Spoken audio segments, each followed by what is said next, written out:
I thought he was a goofy-looking guy with a silly haircut that people were kind of getting behind like a fad. Like, oh, this is fun. Let's cheer this goofy-looking guy on. But when you have a perfect storm like this, where you are the goofy guy and you say these things and you go out there and win fights, you can become a massive star in this sport, and that's what he's doing. I think all the attention has kind of been on his looks, on what he says, his accent, where he's from, all that other stuff, his confidence or maybe cockiness at times. But this is a mixed martial artist that continues to improve and prove the doubters wrong. And yeah, man, Paddy is a very dangerous guy. I can still remember the days when Paddy was just a young kid with some good mic skills and a weird haircut. I remember those days where, hey, I guess you give him a shot in the UFC, keep him regional, keep him close to England, keep him on an undercard. There's a way, there's a place here for young Paddy. But that's not who he is. This guy's married. This guy's in his 30s. This isn't a boy. This guy's got 2 children. He's got real reasons to fight. He looks at the numbers and has got to get to the next one like everybody else. I mean, Paddy really is special. I have not seen anything from this guy that I thought was going to be a regional brand that says that he can't be a world champion, not to mention, and I will mention, at the toughest weight class in the sport. He's one of the top guys in the toughest weight class. It's a big compliment, man. Over history, I don't know if you could find a room full of guys that could get the jump on Paddy. I did a breakdown video of Paddy Pimblett, and I said I believe this man could be the champion one day. The reason why I say that is that he can pretty much do it all. He doesn't have the cleanest striking, but either is Dricus du Plessis. People have a hard time dealing with him on the feet, especially on the ground. Now, I think Paddy Pimblett has the sky's limit. He's only 30 years old. Mate, Paddy's outstanding. Yeah. I've been on his bandwagon since he came back. Yep. From he never left, but you know what I'm talking about. He had that dip, fall yeah, from yeah. grace. Yeah. Right. Since then, since he switched on and he started just putting a beating on people, he stopped mucking around as much. I just love seeing what he's doing, and you can see that the harder the competition, the more you're getting out of Paddy. About 5 weeks ago, I turned to Paul and was like, listen, if I don't win this fight, what's the point in fighting anymore? I might as well retire. If I can't beat BSD, then what's the point in fighting? If I can't beat BSD, I'm never going to be a world champion, and that's what I do this for. Yeah. I do this to be the best in the world. So if I can't beat him, what? And then 2 days later, Justin Gaethje beats Ilia Topuria, and it was one of the biggest kicks up the arse I've ever had in my life. It set a fire underneath me, and the last couple of weeks of this training camp have been unbelievable, and I'm ready to kill anyone, put anyone in front of me, and I'll kill them. That kind of confidence as well shakes a lot of dudes. I just know this because I know fighting. It shakes a lot of dudes. Even a lot of veterans get shh. And then when they're under the lights that guy is created, like Pimblett. And I was like, is he overconfident because so many people have been patting him on the back because he was able to go the distance with Justin? And I thought he had moments in that fight where one time he did rock Justin Gaethje in that fight. Yeah. And the fact that Ilia Topuria, undefeated fighter, loses the way he did to Justin, couldn't take the damage that Paddy took. And I felt like he maybe was going in with too much confidence of, look, he's the champ now, and I'm I've done all this, I've been there. And then I thought maybe he came in with too much confidence, but I felt like now when I look back, I'm like, he was just taking it all in. Yeah. He's like, I really am this good. I mean, this man has been going in there, and listen, not the most polished striking. I mean, still making a lot of errors. He's still very green, but he makes up for it with his grappling. His grappling is definitely a really, really top level when he gets on top of you. But he's really good in a lot of different spots, and I think that's one of Paddy's strongest weapons. Is he's good in a lot of spots. Yeah. Like, he doesn't have to fight the takedown. He doesn't have to. There's a lot of things that he doesn't have to do. He doesn't have to worry about you taking him down because he's so good off of his back. He's really crafty off of his back. Like, everybody who Paddy trains with has got a very, very similar kind of style of grappling. They want to get you up against the fence. They want to take you back in a scramble, and they want to choke you out. And Paddy's dealing with people that are wanting to be Paddy Pimblett, and that's what Paddy did to everybody in Cage Warriors. So he's got a gym full of people that are in on his legs, trying to take him down, trying to get to his back. So, Paddy, I'm sure, has got a very creative selection of chokes that he's hitting on people that are trying to get in on his legs. It looks like he's supposed to still be a process in work, when in reality, what he has today, even if it's still in work, is about as good as anything in the division. He must be extremely strong, and he's big. Still be training every day like I always do. Even when I get fat, I train every day. You know what I mean? That's why I get so much better in these little times off what I have. I'm never out the gym. You know what I mean? Whether I put a couple of pounds on, I'm still never out the gym. People underestimate me for that reason. They think, we get fat so he doesn't train. No, I just eat loads of food and still train.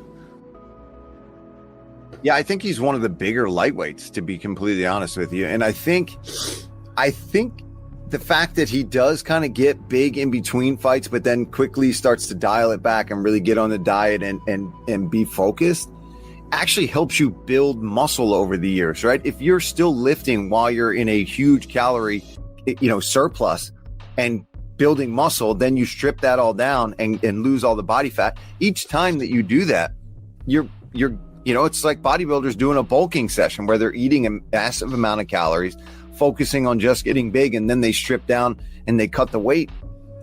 He looks big and strong. He's good. Paddy's good. Like I've seen streaks of really great things inside his fights, especially with scrambling and being able to create scrambles and being able to get himself in positions, like winning positions with the jiu-jitsu. He has really good jiu-jitsu. So. At this point, I think Paddy has done a pretty good job of quieting a lot of the critics, myself included. I think after the Jared Gordon fight, I think people believed maybe we'd seen the ceiling for Paddy, and that's about as good as he was going to be. And he was going to be in some fun fights. They were going to be promoted, well, and they were going to feel like big fights, but maybe he wasn't going to be the championship type of fighter. And he's really turned a lot of that around. I think it's he does talk very well. He can talk, and the way he talks, I think it's the accent has a lot to do with it. He's exciting. He's got a good personality, and he goes after his opponent, not in the cleanest way like Conor does. You know what I mean? But he's got some skill behind him, not just in the stand-up game, but in the grappling game too. He submitted some guys, and he's got a chin on him. He's taking some shots. Literally, I don't think this fight, but the fights that I've seen, he's been staggered and come back, which is always exciting. Not everybody is born with charisma, and Paddy Pimblett has it, man, and that just adds to his intrigue as a fighter. People want to see him fight, man. Some people may want to see him lose, but it doesn't matter. They want to see him fight. I think Paddy's proven that he can survive deep waters, in my opinion. Like, Paddy's tough, man. Like, he's tough. He's gritty. And I think he's one of those guys where, like, it doesn't just take one punch to put Paddy out. The guys that he fights, I'm sure that internally they're like, I'm just going to put this guy out with one punch because they want to. Yeah. You know what I mean? Because they want to, because how whatever he says and, just his personality, whatever. But he's shown me that, like, he's not the type of guy that you just go in there and put out with one punch. His number one asset, he really wants to win. Like, he's gonna die in there. Now, we could look at Justin Gaethje and say the same thing. That guy's been in war after war, never gives up. But those wars have accumulated on him. I think Paddy Pimblett has that same kind of drive and will that Justin Gaethje has. He's just a young Justin Gaethje. A young Justin Gaethje with a lot less injuries and a lot less concussions and a lot less miles on him. Paddy, he had never really truly been in that deep before, where he had to really find out all those answers to those questions we all have about ourselves when we got to go to places we've never gone before. He had never had to go to those places. He did with Gaethje. Yeah, he lost, but he won. He won over himself. He won in a way that those questions got answered. And when they're answered, you're better for it. He won in that way. You know what he reminded me of in that fight? against Gaethje. What a war. Oh my God. But it reminded me a little bit of Sugar Ray Leonard and Duran. Leonard became a better fighter when he lost to Duran the first time. If you fight the way BSD fought against a guy as good as Paddy is in that particular regard and as ready as he was in that moment, you're gonna pay. You're gonna pay dearly. You can't think he is just some other guy you're gonna walk right through. And the speed and the efficiency and the I mean, that choke was sealed like a bank vault. Shows you anyone taking him lightly at this point, you do so at your extraordinary peril. But you're not going to just walk in there and do what you want to him, not by a million fucking miles, not anymore. I think there's still an element in our psychology, in the way we look at Paddy. I think we still look at, like, his name is Paddy. Patrick. I know it's Patrick, but I think there's still something about it that we just see him as a kid. And I think we don't think he's that dangerous on his feet. But that's something that you typically learn the hard way. Like, I think, you look at Paddy, you see his hair, and you just still think he's kind of a kid. But I think when you get in there with him, I think it's different. Yeah. I think he hits harder than most people think. I think his timing is better than most people think. So it allows him to hit you before you realize it, and you're hurt before you realize it, and you're like, oh, this guy's a little better than I thought.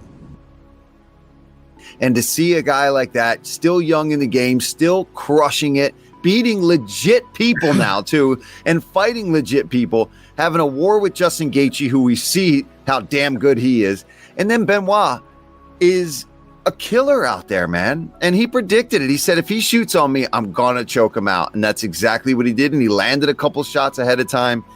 I think the doubters need to really take a seat when it comes to this Paddy the Baddy, dude. He is legit. He's tough as nails. That's why he was the underdog. Yeah.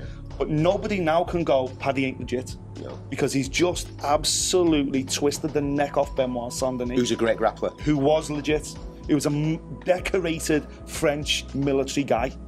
His background is for real. Yeah. And he's a huge draw in France as well. He's ranked number 5 for a reason. Well, Paddy's just took that away from him. In, what were it, 50 seconds, whatever it was? 53 seconds, I think it was, yeah. I'm like a spider, lad. I'm like a fucking spider, lad. Starts calling out Ilia Topuria, the winner of Holloway versus McGregor.